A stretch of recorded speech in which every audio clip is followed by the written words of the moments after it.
everybody, to River City Plus. It's the River City Live show. After the show, Randy Haddix is with me and Chris Younger, and we are talking today about the Florida Run for the Fallen. And Randy, this is not the first time you've been here to discuss it, but we're meeting Chris for the first time. Before we get started, let's talk about what the run is. Then we'll pivot to the founding organization and then get back a little bit to the run. So Randy, we'll start with you. Okay. Tell us about Run for the Fallen. So this is our 5th annual Run for the Fallen, and basically in February, starting on the 7th, we're going to run from the State Capitol building in Tallahassee, and we're going to run all the way to the Veterans Memorial in Jacksonville, approximately 170 miles. We're going to stop every single mile and read off the names of Florida veterans who lost their lives as a result of their service. So that list is way too long. It is way too long. We're up over 1,200 names this year. And those names are on both of you all's T-shirts. But Chris, whose name is on the list specific to you and your family that got you involved in this? And I'll let you grab that mic. And my son's name is Ian. He passed away during his sleep, unfortunately. But this organization has helped me remember him every year. And are you planning to run too, or are you going to just be there and read names, or how? I'm running next year, but my wife was running this year. Tammy's running this year. Tammy's no running wonder this you year. kept trying to get Tammy to get up here and talk. Yeah. So when someone is running, what does that mean? Obviously, this is not, when you saw run, you're probably thinking we were going to tell you about a 5K or a half marathon where you could sign up, but this is something that you have the runners in place, or are you looking for additional runners, or how to? Well, we currently have 12 runners, and we have found that when you get to, we have 2 RVs that follow behind us, and we run as kind of like for people to understand, it's like a relay team. So myself, I'm a core runner, and I'm not going to specifically run 170 miles by myself. Each runner averages anywhere from 50 to 70 miles per weekend, so we run in teams.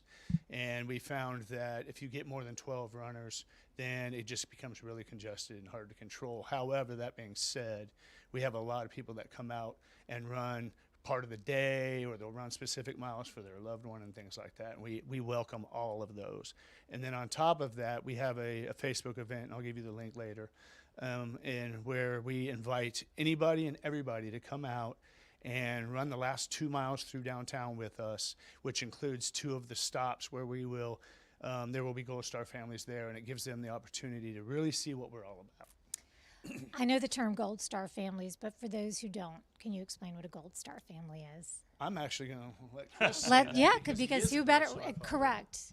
Gold Star is someone who lost their life in the service of our country for whatever reason.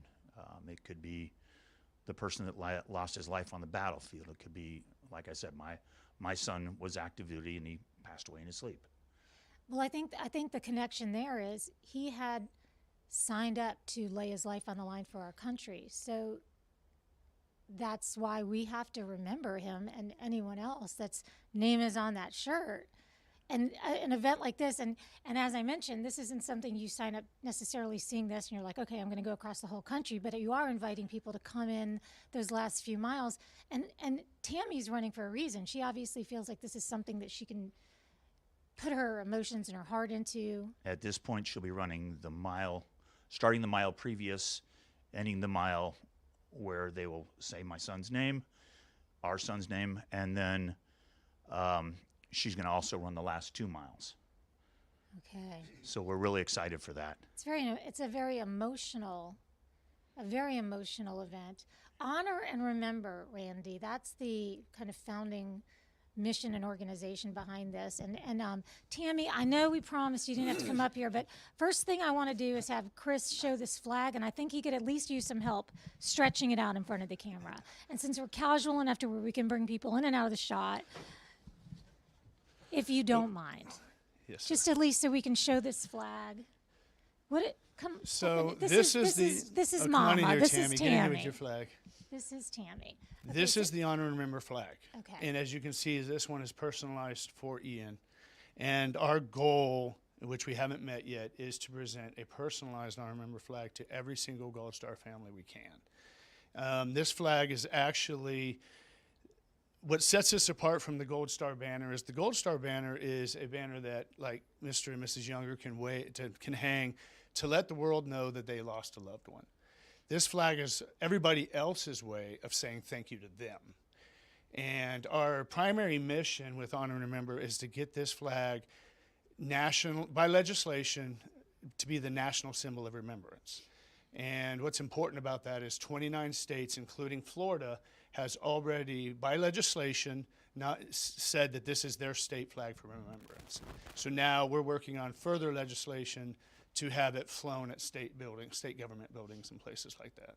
So That's incredible. yeah. So thank you, Tammy. She was like, I don't know, I don't really want to do it, but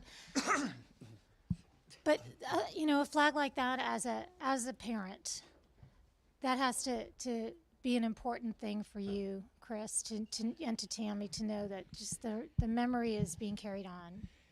It hangs on our wall in our room. It's a fantastic remembrance. I remember when George Letts called us that day and said, hey, we'd like to present this flag to you.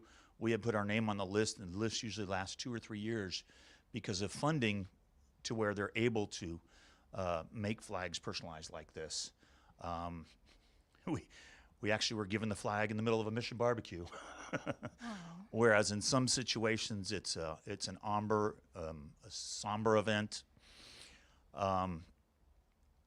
George, when he presented our flag, kind of interrupted the whole restaurant and went on to explain the colors of the flag, what everything means, the symbolism of the flag, and then he went on and told a quick history about my son. Can you share a little bit of a history of Ian with us? Bright, shining face. Uh-huh. He was in the Navy. He was a cyber something or other. I really don't know what his job was. I guess It wasn't I your don't job know. to know. This is true. He had been inside and outside of the Pentagon several times. He was stationed up in Virginia somewhere. I know he was excited about his job. He was looking at where his next assignment would be, which I believe was supposed to be Hawaii, possibly. His brother has fallen in his footsteps, gone through the same classes, and is actually posted currently out in Hawaii somewhere. To say that when they say your son's name, it's not going to bother you at the side of a road somewhere in Jacksonville is wrong. It brings up a lot of memories and a lot of good times. I hope we can, through this run, raise a little bit of funds, whatever, and we're able to give these flags to these Gold Star parents. Because it really means something. It does. It really does. Yes, the Navy gives you, or the military gives you your Gold Star pin. I have things like dog tags and stuff like that, but the flag reminds me every day of my son.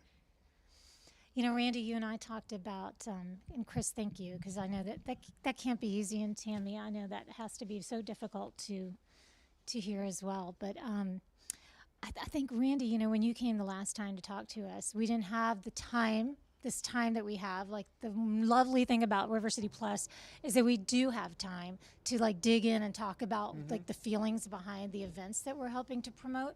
And Randy, so we didn't get a chance to really talk about from the perspective of a parent. We got a chance to talk about how it feels for everybody, speculate, I guess. Right. But as a veteran, you can tell us how it would feel, but to talk to Chris and to meet he and Tammy. So with only about a minute and a half left, because you thought this was not going to fly by, and I told you it would. Now is the time we can look into the camera and really tell people how they can get involved. So would you do that? The best way to get involved is to go to 2 ways. Number one, go to honorremember.org. Go to sign the petition, and please sign that petition so that we can get this flag a national symbol. And the other way to get involved also is just to go to Florida, runforthefallen.org, and there's a link there that says get involved.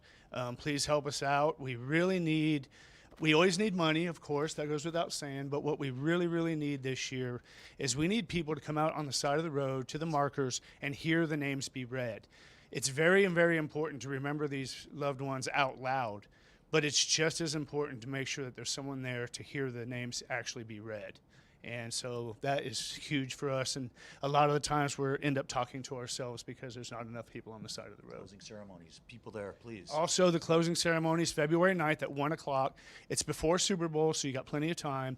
Please come out to the Veterans Memorial in downtown Jacksonville and just really see what we're all about. We will be presenting a couple of flags there, and it's just a wonderful, wonderful event. It's very heartwarming. Everybody cries, and it's just an awesome opportunity for you to come out and see what it's all about. So, And if you want to share this segment with anybody, we will make sure to post it on our website, and that's where you can also find a link to do all of the things that Randy just mentioned to both of you and to you, Tammy, as well. Thank you so much for being a part of River City Plus. We're going to talk to you again tomorrow morning at 9:30 on River City Live.